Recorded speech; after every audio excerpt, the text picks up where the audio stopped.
অটোক্যাডের drawing ফাইলে কিভাবে লিখবেন সেটা আজকে দেখাবো। বিশেষ করে যারা নতুন তারা এই ভিডিওটা দেখবেন। লেখা নিয়ে কারো কোনো প্রবলেম থাকবে না।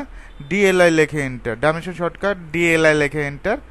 ফার্স্ট পয়েন্ট ক্লিক করবেন, সেকেন্ড পয়েন্ট, অবশ্যই পয়েন্ট টু পয়েন্ট অ্যাকুরেটভাবে ক্লিক করতে হবে। এদিকে 14 ফিট, এদিকে 12 ফিট। ডিলিট করে দিচ্ছি। টি লেখে এন্টার, টেক্সটের টি। ফার্স্ট পয়েন্ট ক্লিক করে সেকেন্ড পয়েন্ট, এইরকম একটা বক্স নেবেন। অবশ্যই এখান থেকে ফন্টের সাইজটা দিবেন 10 ইঞ্চি। কত ইঞ্চি? 10 ইঞ্চি। আর এখান থেকে আমরা টাইমস নিউ রোমান টিআই দিবেন। ফন্টটা সিলেক্ট করতে হবে, ফন্টের সাইজটা দিতে হবে। এখানে লিখে দিতে হবে বেডরুম, বিইডি স্পেস রুম। এদিকে 14 ফিট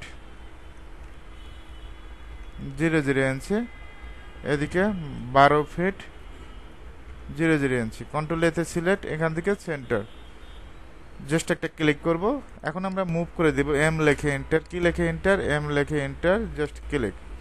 এখন আমাদের যে কাজটা করতে হবে, এম টি লেখে এন্টার দিয়ে বুঝালাম। এখন টি লেখে এন্টার, টেক্সটের টি। ফার্স্ট পয়েন্ট ক্লিক করবেন, সেকেন্ড পয়েন্ট ক্লিক। এখান থেকে একই মেজারমেন্ট আমরা চাইলে কপি পেস্টও করে দিতে পারি, কিন্তু কপি পেস্ট করব না। এখান থেকে 10 ইঞ্চি দেব। আর এখান থেকে টাইমস নিউ রোমান, অবশ্যই ফন্টটা কি সিলেক্ট করবেন, টাইমস নিউ রোমান। এখানে লিখে দিবেন বেডরুম। এদিকে 14 ফিট 00 ইঞ্চি ইন্টু এদিকে 12 ফিট 00 ইঞ্চি। কন্ট্রোল এতে সিলেক্ট, এখান থেকে সেন্টার। জাস্ট একটা ক্লোজ টেক্সট এডিটরে ক্লিক করব। এটা মুভ করা যায়, এম লেখে এন্টার, সুন্দরভাবে মুভ করে দিবেন পয়েন্ট টু পয়েন্ট। একটু জুম করে কাজ করবেন। এম লেখে এন্টার, ওকে। এখন এটা যেহেতু অ্যাটাচ বাথরুমে একই সিস্টেমে আপনারা লিখতে পারবেন। আমি যদি এখানে ডাইমেনশন চেক দেই, ডিএলআই লেখে এন্টার, 7 ফিট।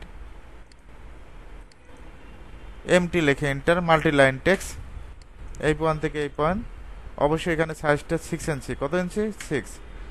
আর ইংলিশের জন্য কোন ফন্ট, টাইমস নিউ রোমান। এখানে টয়লেট লিখলাম, আপনি অ্যাটাচ বাথরুমে লিখতে পারেন।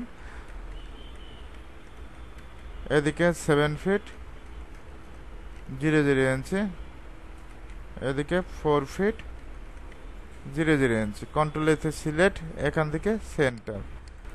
এখন আমরা এটা কপি করে দিব, সিপি লেখে এন্টার, ওকে। আশা করি লেখা নিয়ে কারো কোনো প্রবলেম থাকবে না, যে কোনো কিছু লিখতে পারবেন অটোক্যাডে। একই সিস্টেম। ফার্স্ট ডাইমেনশন চেক দিবেন, ডিএলআই লেখে এন্টার। ডাইমেনশন কত আছে, এই পয়েন্ট থেকে আমরা এই পয়েন্টে প্রত্যেকটা পয়েন্ট টু পয়েন্ট চেক দিবেন। এদিকে 7 ফিট, এই পয়েন্ট থেকে এই পয়েন্ট কত আছে চেক দেওয়ার পর আপনি লিখে দিবেন। আশা করি পারবেন।